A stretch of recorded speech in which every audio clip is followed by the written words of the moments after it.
Pope Francis traveled to Quebec today to meet with Canada's Prime Minister and its first Indigenous Governor General.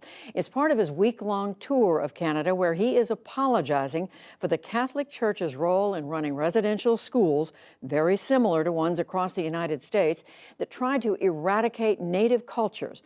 While the Pope's apology was welcomed, as William Brangham reports, Indigenous leaders and former students say it is only the first step toward healing a painful past.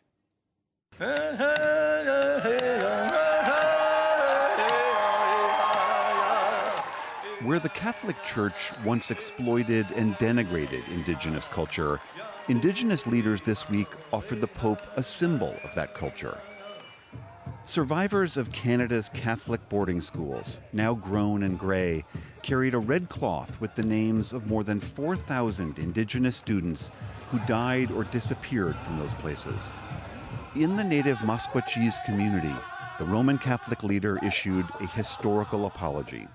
I am here because the first step of my penitential pilgrimage among you is that of again asking forgiveness for the ways in which many members of the Church cooperated in projects of cultural destruction, which culminated in a system of residential schools.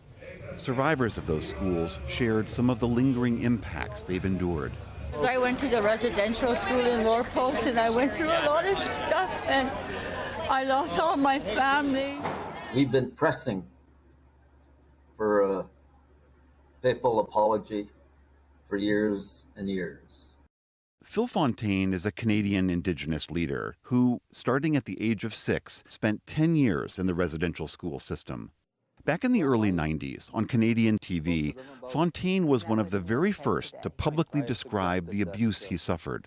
If we took an example of my grade 3 class, if there were 20 boys in this particular class, every single one of the 20 would have experienced what I experienced. But are you saying every one of 20 was sexually abused? They've experienced some aspect of sexual abuse. From the 1880s through much of the 20th century, more than 150,000 Indigenous children across the country were forcibly taken from their parents and sent to these so-called residential schools. We lost our languages. I entered speaking only Ojibwe when my first day of residential school. I understood a bit of English. You learned through the people that ran these schools to consider yourself inferior to non-Indigenous people, to white people, that we weren't as good. Fortunately, in my case, I've had many opportunities to expand my education. To unlearn some of those lessons that were pressed into very young you. Absolutely. To learn that I wasn't, as we were called so often, sauvage. It takes a lifetime in some situations to unlearn all of that nonsense, because that's what it is. Imagine if all your children were taken, little children being abused, crimes against children. It's horrendous. It's things we want to forget. Heather Bair is vice chief of the Federation of Sovereign Indigenous First Nations, which represents 74 First Nations in the province of Saskatchewan. She attended this residential school in the 1970s when they started transitioning from the church to Indigenous control. I expect some accountability, and that's what the apology means. So it gives me relief to know that we've gone this step of an apology. Now, what's the next step?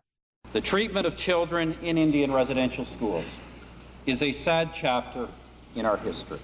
The steps toward a papal apology have been long and painful. In 2008, then Prime Minister Stephen Harper, on behalf of the Canadian government, formally apologized to former Indigenous students and established a Truth and Reconciliation Commission. It documented the experiences of more than 6,000 children.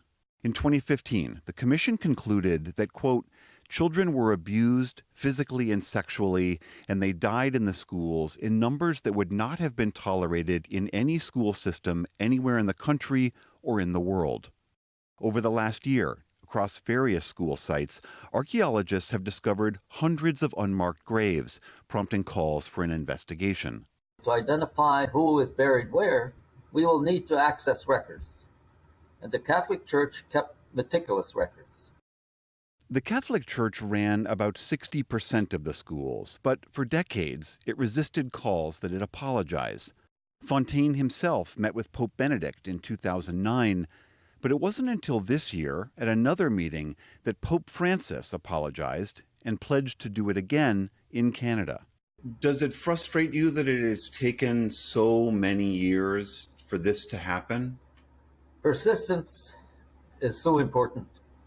You just can't give up. They need to do a lot of thinking and planning on how, they're going to make amends and fix some of that harm. Fontaine says while they will never forget, they must learn to forgive. And there isn't anything more powerful in terms of symbolism than to be able to say, I forgive you.